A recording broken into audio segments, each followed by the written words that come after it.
Hello everyone, आज की class में आप लोगों को सिखाऊंगी आरोही क्रम में लिखना और अवरोही क्रम में लिखना। यानी संख्याओं को आरोही क्रम यानी असेंडिंग ऑर्डर और अवरोही क्रम यानी डिसेंडिंग ऑर्डर में कैसे लिखा जाता है। देखिए, जब भी आपको संख्याओं को आरोही क्रम यानी असेंडिंग ऑर्डर में लिखना हो तो आरोही क्रम का मतलब क्या है? बढ़ता हुआ क्रम। यानी छोटी संख्या फिर बड़ी संख्या फिर बड़ी और सबसे लास्ट में सबसे बड़ी संख्या। और जब भी अवरोही क्रम की बात आती है तो आपको आना ऊपर से डायरेक्ट नीचे। तो क्या करना है? नीचे आना है, मतलब बड़ी संख्या फिर छोटी संख्या फिर छोटी संख्या और सबसे लास्ट में सबसे छोटी संख्या। तो आरोही क्रम का मतलब क्या है? बढ़ता हुआ क्रम। अवरोही क्रम का मतलब क्या है? घटता हुआ क्रम। अब हम क्वेश्चन करेंगे तो आपको अच्छे से और क्लियर होएगा। तो चलिए क्वेश्चन स्टार्ट करते हैं। मैंने दो एग्जाम्पल्स लिए, इसको पहले वाले को अपन आरोही क्रम में भी लिखेंगे और अवरोही क्रम में भी लिखेंगे। इसी प्रकार सेकंड को भी वैसे ही करेंगे। तो आपको दो क्वेश्चन करवाऊंगे तो आपको अच्छे से क्लियर हो जाएगा आरोही क्रम में कैसे लिखते हैं और अवरोही क्रम में कैसे लिखते हैं। सबसे पहले हमें लिखना है आरोही क्रम में। तो देखिए, आरोही क्रम में लिखेंगे ना तो सबसे पहले हमें क्या देखना पड़ेगा? सबसे छोटी संख्या, क्योंकि सबसे छोटी संख्या सबसे पहले आती है ना आरोही क्रम में। तो इसमें देखो सबसे छोटी संख्या कौन सी? मुझे यहाँ दिख रहा है सबसे छोटा क्या है? 9। 9 के बाद देखिए सबसे छोटी संख्या कौन सी है? 875। उसके बाद देखिए सबसे छोटी संख्या कौन सी है? 7050। उसके बाद देखिए कौन सी है? 68,950। अरे वाह, ये तो बहुत इजी दे दिया, इसमें तो हमें कुछ करना ही नहीं है, जैसे है वैसे ही उतार दिया आपने, तो कुछ किया ही नहीं।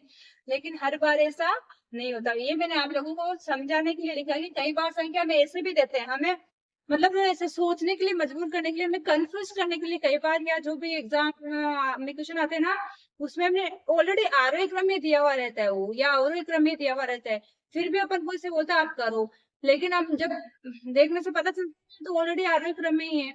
अगर उसने पहले से सेट कर रखा है और हमें बोला तो हमें वैसा का वैसा ही वापस कर लेना। अभी मैंने भी वो वैसा ही एग्जाम्पल दिए है। आरोही क्रम में थी ऑलरेडी संख्या, उसको वैसे की वैसे रख दिया। अगर ये आगे पीछे होती, बड़ी छोटी बीच में कैसे भी रहती, तो हमें क्या करना है? सबसे पहले सबसे छोटी संख्या, फिर उससे बड़ी, फिर उससे बड़ी और सबसे लास्ट में सबसे बड़ी। अब इसी को अवरोही क्रम में करना है। तो देखिए, जब भी दोनों क्रम में लिखना हो आरोही अवरोही, तो हमें कुछ देखना ही नहीं है। जब भी इसको क्या कर देंगे? उल्टा कर देंगे। उल्टा कर देंगे वो अवरोही क्रम में बन जाएगी। यानी इधर से स्टार्ट कर लो। 68,950, 7050, 875 और 9। कहने का मतलब क्या है? आरोही क्रम में क्या होता है? अगर इसका केवल हमें अवरोही क्रम में पूछता, जब हमें क्या करना है? इसको देख देख के लिखना पड़ता। सबसे पहले सबसे बड़ी संख्या ये वाली फर्स्ट, फिर ये वाली सेकंड, फिर ये वाली थर्ड, वो सबसे लास्ट में सबसे छोटा। अब बढ़ते हैं क्वेश्चन नंबर सेकंड की तरफ। ये करेंगे आरोही और अवरोही क्रम में लिखेंगे। इसमें भी संख्या को सबसे पहले सबसे छोटी, फिर बड़ी, फिर बड़ी, फिर सबसे बड़ी। लेकिन ये एग्जाम्पल अपन सेम ही ले लिया, इसको थोड़ा चेंज कर लेते, संख्या को आगे पीछे कर लेते हैं, क्योंकि मैंने इसको भी आरोही क्रम में ले लिया गलती से। ये ले लेते हैं 8,500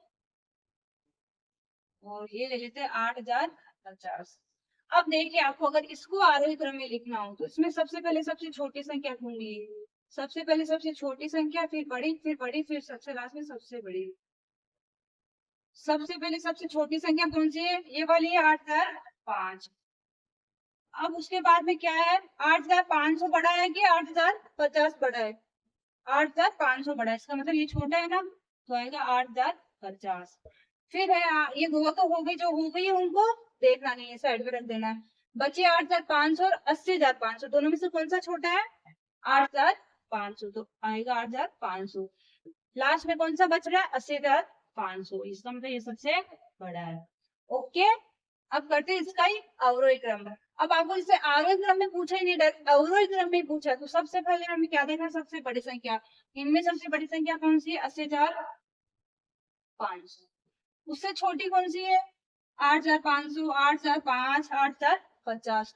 इससे डायरेक्ट छोटी, इससे छोटी तो ये सबसे इससे छोटी है, लेकिन तुरंत इसके बाद में छोटी कौन सी है? ये वाली, क्योंकि ये तो इसके बाद में आएगी। तो 8,500। फिर इससे छोटी कौन सी है? 8,050। वो सबसे छोटी कौन सी है? 8,005।